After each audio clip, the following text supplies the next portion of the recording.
Thank you, Senator, for giving me an uninterrupted opportunity to represent the harm that is coming to the patients in the American hospitals and the lack of early intervention.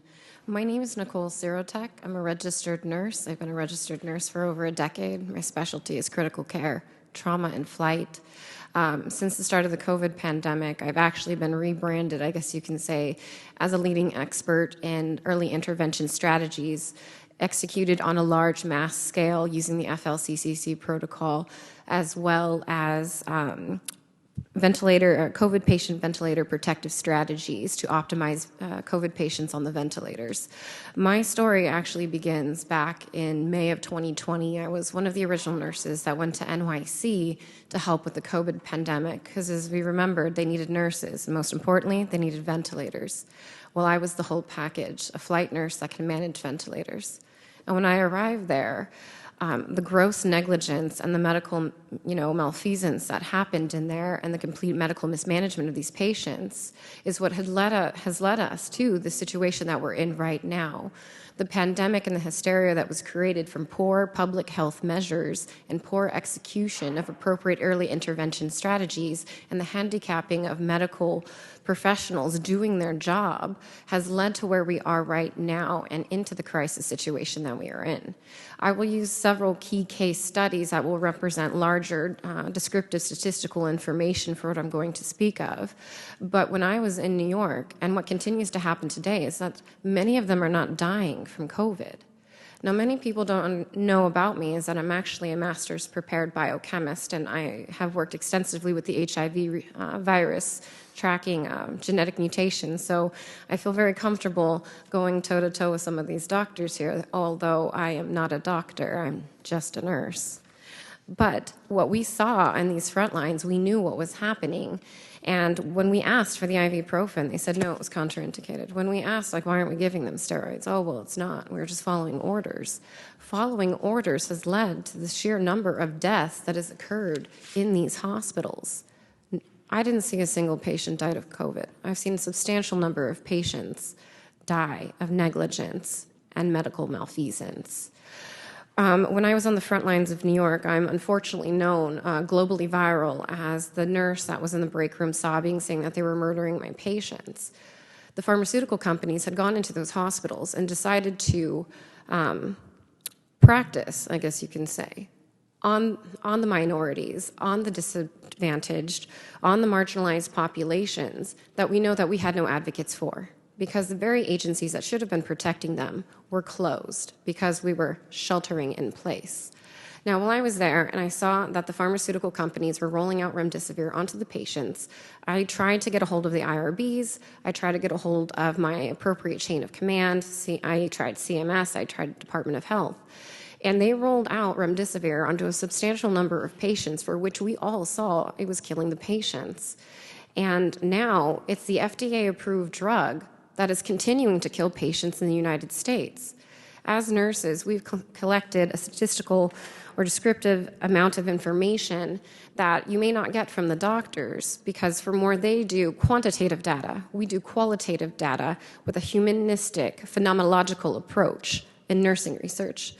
And so we've collected the data from all of these patients across the country from which we have been helping patients, because I formed the organization American Frontline Nurses and the Advocacy Network so nurses could advocate for these patients. And all of this data pool shows that as these patients get remdesivir, they have a less than 25% chance of survival if they get more than 2 doses.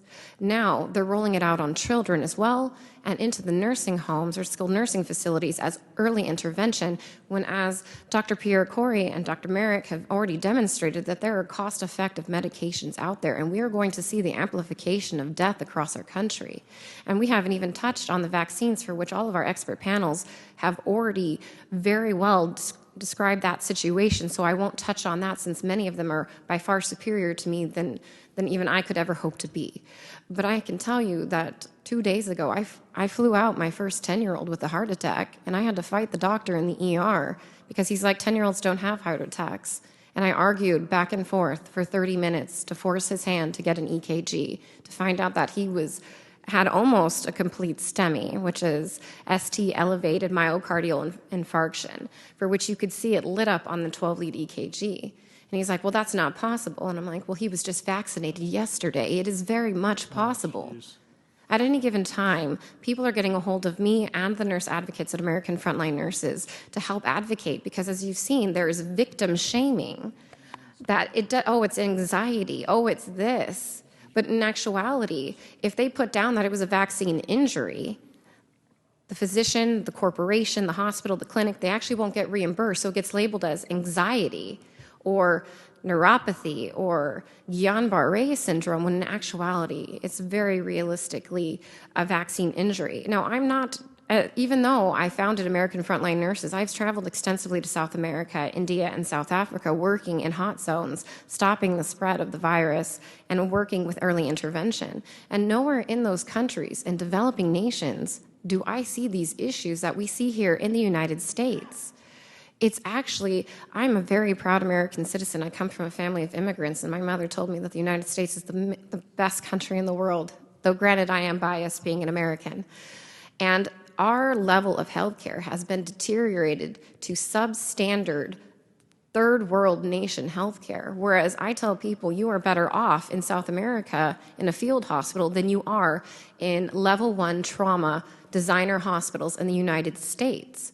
As nurses, we are getting reports across the country from our American Frontline Nurses about patients not getting food, patients not getting water. How come a patient hasn't been fed in 9 days? Why do I need to get a court order to force a hospital to feed a person who isn't intubated and who's literally telling you they would like food? Oh, well, you can't take your BiPAP mask off. Well, that's what us nurses are for. We're going to help you take that off, and we're going to help you eat, but we're not allowed to. If they're on a ventilator, they're not getting basic standards of care. I've had patients that haven't been bathed, haven't been fed, haven't been given water, haven't been turned. And if you ask me, this isn't a hospital, this is a concentration camp. That's right. Absolutely it is. Nowhere in the United States do we isolate people for hundreds of hours at a time with no human contact.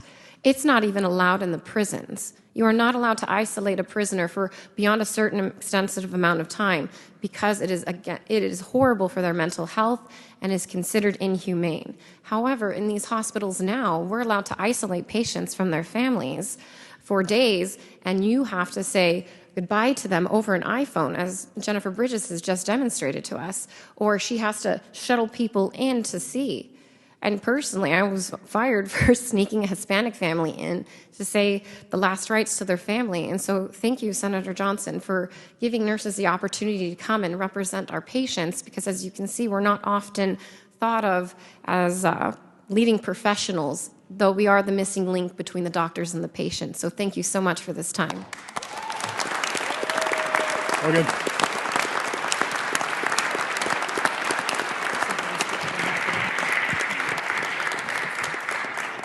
Thank you for being a nurse.